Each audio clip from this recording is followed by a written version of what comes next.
All right guys, अगर मैं आपसे पूछूं आपकी एज क्या है तो शायद आप कहेंगे 20 साल, 30 साल, 40 साल। लेकिन अगर मैं आपसे कहूं कि जितनी भी आपकी एज है आपको एक्चुअल में उतने साल नहीं मिले हैं। ये कोई मजाक नहीं है दोस्तों। हम सब सुनते रहते हैं time is very precious, time waits for none, but क्या हमने एक्चुअल में कभी इसे रियलाइज़ किया है? आज इस वीडियो में हम सिंपल मैथ से जानने की कोशिश करते हैं कि हमारी ज़िंदगी का कितना पार्ट दूसरी चीज़ों में चला गया और कितना हिस्सा हमें एक्चुअल में मिला। इसको समझने के लिए एक एग्जाम्पल लेते हैं। मान लीजिए एक शख्स 30 साल का है, वो दिन के 8 घंटे सोता है, 9 घंटे काम करता है, दिन की सारी मील्स मिला करके 1 घंटा लगाता है, बाकी 1 घंटा दूसरी चीज़ों में जैसे कि ट्रैवल या कॉल्स में लग जाते हैं। तो इस शख्स के दिन के 19 घंटे इन चीज़ों में बिजी रहने में लग जाते हैं और फ्री कितना टाइम मिला? 5 घंटे। अगर यही रूटीन ये 1 महीने तक फॉलो करता रहे तो ये हो जाएंगे 570 घंटे, और अगर 1 साल तक करता रहे तो ये बन जाएंगे 6840 घंटे। अब मेन चीज़, अगर यही शख्स इस रूटीन को 30 साल तक फॉलो करता रहे तो टोटल बिजी आवर्स बन जाएंगे तकरीबन 2,05,000 घंटे, और फ्री टाइम कितना मिला? 54,000 आवर्स। जानते हैं कितना टाइम होता है? 23 साल। और फ्री टाइम 7 साल।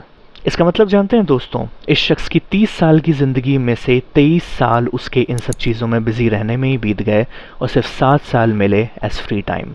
ये नंबर बताने का मकसद कोई फ़न फैक्ट नहीं है दोस्तों, बल्कि ये है कि अगर आप ध्यान से देखें तो ये वो एक्टिविटीज़ हैं जो हम सब करते हैं ज़िंदगी जीने के लिए, तो इनको तो हम दूर नहीं कर सकते। मेन प्रॉब्लम वो एक्टिविटीज़ हैं जो कि एक्चुअल में हमारे लिए उतनी ज़रूरी नहीं है, बट फिर भी हमारे दिन के कई घंटे रोज़ाना उन पे बीतते हैं।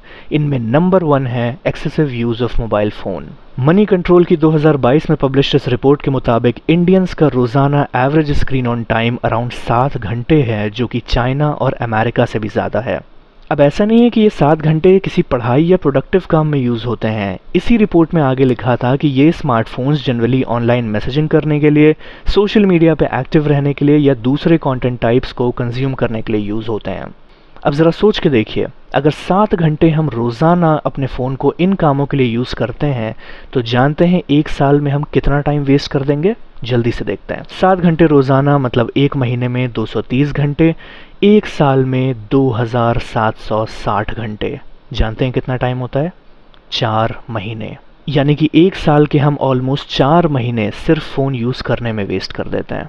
अब ऐसा नहीं है कि अगर हम रोज़ 7 घंटे फ़ोन को यूज़ करते हैं तो सारा की सारा वेस्टेज ही है, लेकिन मुझे और आपको अपने आप से सवाल करना चाहिए कि इसमें से कितना प्रोडक्टिव है और कितना नॉन प्रोडक्टिव। अब कोई ये कह सकता है कि क्या ज़रूरत है ये सब सोचने की, हम पढ़ाई तो कर रहे हैं, जॉब तो कर रहे हैं, फिर क्या प्रॉब्लम है टाइम वेस्ट करने में? ज़रूरी नहीं है कि अगर किसी चीज़ में कोई प्रॉब्लम हो तो उसके इफ़ेक्ट्स आपको इमीडिएटली नज़र आ जाएँ, और ये भी ज़रूरी नहीं कि किसी बुरी आदत से कोई मटीरियल नुकसान हो।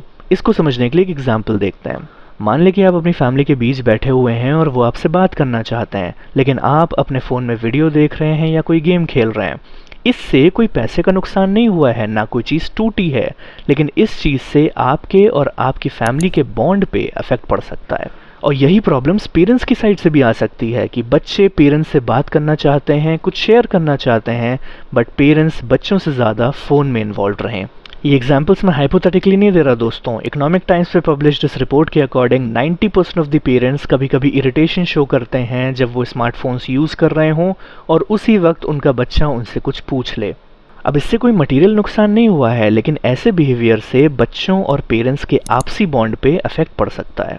पिछले कुछ सालों में ज़्यादा स्क्रीन टाइम की प्रॉब्लम ने काफ़ी लोगों को इफेक्ट किया है। इनफैक्ट यंग लोगों को होने वाली कई हेल्थ प्रॉब्लम्स जैसे कि पुअर हार्ट हेल्थ, मोटापा, डायबिटीज़ के पीछे ज़्यादा स्क्रीन टाइम हो सकता है। इससे भी बड़ा कंसर्न है दोस्तों छोटे बच्चों में इन इश्यूज़ का होना। छोटे बच्चे बचपन में बोलना या बेसिक कम्युनिकेशन सीखते हैं दूसरों से बात करके, लेकिन जब वो बच्चे अपना ज़्यादा वक्त मोबाइल देखने में गुजारते हैं तो उनकी ये कम्युनिकेशन एबिलिटी अफेक्ट हो सकती है। इसी तरह छोटे बच्चे जो ज़्यादा स्मार्टफोन्स यूज़ करते हैं उनको नॉर्मल लोगों से आई कांटेक्ट बनाने में प्रॉब्लम हो सकती है या उनकी स्लीप साइकिल इफेक्ट हो सकती है। और बच्चों की बात तो छोड़िए दोस्तों, हम बड़ों की ही स्लीप साइकिल आज स्क्रीन टाइम की वजह से कितनी अफेक्टेड है ये हम सब जानते हैं। रात में देर से सोना, lack of exercise, poor diet की वजह से आज यंग जनरेशन में कई बीमारियों का रिस्क बढ़ गया है, जैसे कि mental disorders, diabetes, high blood pressure या हार्ट रिलेटेड प्रॉब्लम्स। ये वीडियो बनाने का ये मकसद नहीं है दोस्तों कि हम अपने फ़ोन के यूज़ को बिल्कुल ही बंद कर दें, बल्कि गोल ये है कि हम अपनी लाइफ में एक बैलेंस लाएं और टाइम की वैल्यू और इम्पोर्टेंस को समझें। हम रोज़ाना कई चीज़ों में अपना टाइम वेस्ट करते रहते हैं और सोचते हैं कि थोड़ा सा ही टाइम तो वेस्ट हुआ, लेकिन ये रोज़ का थोड़ा थोड़ा टाइम वेस्ट हमारी ज़िंदगी के कई साल वेस्ट कर देता है। एग्जाम्पल याद है ना?